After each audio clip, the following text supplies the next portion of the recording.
as far as construction technique, okay, that's another area. Looked at all different ways to build the structures we had here. I'm not talking about personal structures at this point. I'm talking about the stuff we must have: a shower house, a compost, the shitter areas, the excuse me, the light and sound towers, the sheds where at the campfire, areas with the camping with all the cooking tools, and came up. There's two things that work really good that last, that I think are essential. Two techniques. One is sprayed concrete, also known as gunite. If you do it by hand, it's usually called ferro cement.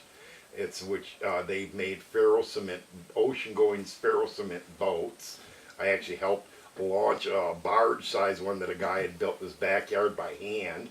You build a basic frame out of rebar. You put tons of chicken wire on it, layers of chicken wire, and you take concrete, a rich concrete mixture with very little stone in it, just sand, and you spread it on with a trowel. Okay, takes for fucking forever. It's frustrating as hell. It falls off. If it's an upright surface, it doesn't stick very good. We should act like clay. It doesn't. A better technique is to get a gunite gun, and which is what they built or a shotcrete gun. Those are very similar techniques. And you have a company come in. You spend maybe 2 months building all your wire framework, and have a company come in with a shotcrete gun, and in 2 weekends shoot the whole fucking place. I looked into building a shotcrete gun, and generally it's not that difficult, and also the technique is not that difficult either, so it could be done in-house. This is going to sound like a dumb question, but how do you actually bend rebar into a pattern? Okay. Pipe bender. Most of the rebar has a lot of bend in it too. Okay, most of okay. This is why I have this out. I might as well get my tool out here. This is not yet. I'll erase this. Okay. There's a thing called a rubble trench, which is our EcoArcs built on a rubble trench out in Lothlorien. The monstrous long haul we built is built on a rubble trench. Rubble trenches were discovered in Europe at the end of World War II, where all they had in the cities was rubble to build with. Frank Lloyd Wright used all rubble trench foundations. It's very well understood. It doesn't crack because it's made out of cracked shit. So there's no problem with freeze-thaw cycles, etc. You dig a little trench. If you want to be fancy, you can put a drain pipe in the bottom of the trench. You fill it with rubble. Okay, it could be broken brick, broken rock, all the free limestone. It could be gravel, whatever. We just used gravel. It was easy. Brian had a gravel truck. Okay, filled a rubble trench. That gives you a foundation. Into that foundation, you put an upright. Okay, I'm going to get another foundation here, another one of those rubble trenches over here. Okay, you put an upright on it. That would be for the front of the structure. Say this is going to be a shower house, okay? And that upright can be made from anything from a log, treated lumber. It could be concrete poured in those cardboard tubes. There's a bunch of different ways you can do it. If you want to get really sculpty with it and cool, you can do what I did on the front of my house. When you see the greenhouse in the front of the house, look at the corners. That's all. It looks like trees that's made. That's just chicken wire with old pink attic insulation. I have a bunch of old that I stuffed behind it so that the concrete wouldn't fall through the wire inside, and it just stopped by that. And so you make an upright, and if you're looking at here, this is the same thing from a front view. Okay, here's your pillar that you build up, and then you have some kind of lintel going across the top of it. That could be a piece of treated lumber. It could be a tree. Any number of things, techniques that to span a gap about 10 feet, which gives you lots of strength, and also gets a place. So if you have a line of these going down, they can be sharing posts, and that gives you an opening in the front. And then your rebar, same thing. You put it in your rubble trench. You just stick your rebar in there. You pour a little cement around that end of the rebar and bend it up to that spot. You put a piece of rebar straight in the air, rebar will naturally just bend. It's really easy. You put a rope on the end of it, pull it down to where you want. If you have in your lintel holes put in it, you can just bring down, put the rebar into the hole. Okay, that gives you a basic curved structure that becomes a big surface for art, inside and out, and gives you a square opening, so if you need to put any doorways or whatever in it, or have it wide open, however, whatever your structure is, you know, that gives you something to work off from square that you could, you know, and anybody's built, you want to build off from squares. It's really hard to build off from curves. But the backside don't need shit, and you could have your shower whole thing, you know, right across the top of it going down. So that way it won't blow down in big wind. It's inexpensive, and it's contoured, so it gives that eco-futuristic look that sets it off. It's an organic appearance rather than just a flat building, you know.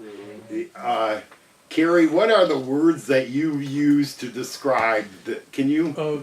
Biomorphic futuristic, or Any of them you use like that. you mean for like free form, or Yeah, or, what are we creating pod here? dwellings, Yeah, in real life Hobbiton. real life Hobbiton, yeah. We're creating something different. It's not a suburb with a bunch of squares.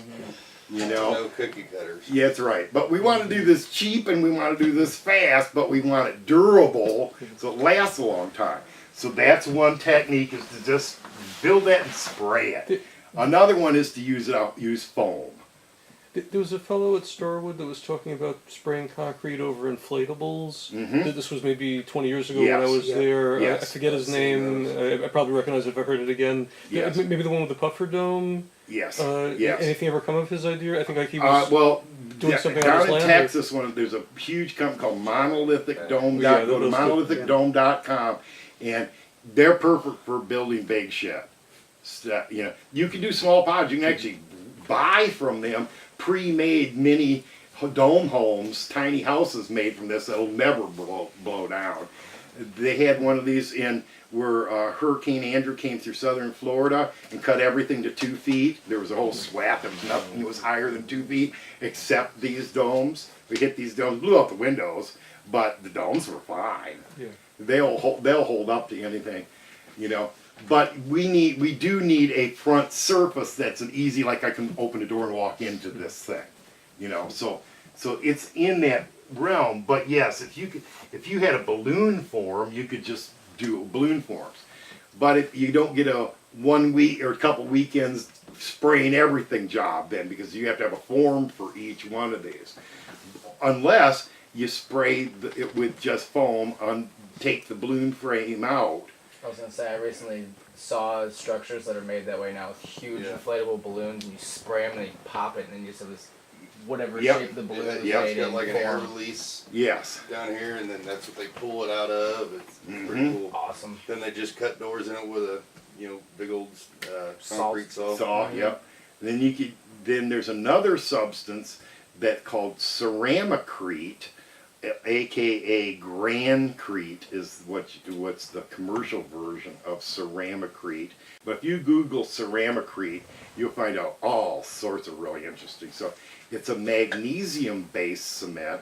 Magnesium deposits are really hard to find in the United States. There's a couple they have found some mines like in Alabama or something. I forget exactly where, South Carolina, where they found it. And that's where the grancrete companies that make it are located. But ceramicrete can be sprayed on in about a an eighth of an inch thick stuff, and it is so fucking strong that's makes regular concrete look like nothing. This stuff is like almost impervious to anything. Will not burn, okay? And you can just spray it onto any surface. And so that's a really good coating. If you use the foam technique, your polyfoam Good technique, that's a good shell. And you can spray it on the inside and the outside. We would still, even with the technique of the rebar and the gunite, we'd have to probably go on the inside and spray something to make it nicer surface. You know, you don't want anybody scraping up against rough concrete. That's nasty. You know, but the outside's fine. But that gives a lot of painting surfaces. But those two techniques, of all the techniques, and I mean, God, they're everything. Straw bales, you know, they're the only ones that really work for this kind of application and work quickly. When you get to individual tiny houses, there's all sorts of techniques. And when you get to our main building up front, we probably want to use multiple techniques in that. And that's our cool showpiece too. And you have different rooms of different functions, so we need a lot of upright walls and that to be able to put books and everything else in. But for the main structures, because none of this has to be insulated, because it's only run during seasons, you know, it's closed down. We drain the pipes down in the showers, you know, we have drain when we do our plumbing on that. The other thing is water, period. Where the fuck do we get water for this thing? We either have to have a good aquifer on there, we have to sink our own wells, or we have to be on a road that has water running through it. Most of southern Indiana has water running through it now. You know, if you get anywhere around here, it's North Lawrence Water Corporation.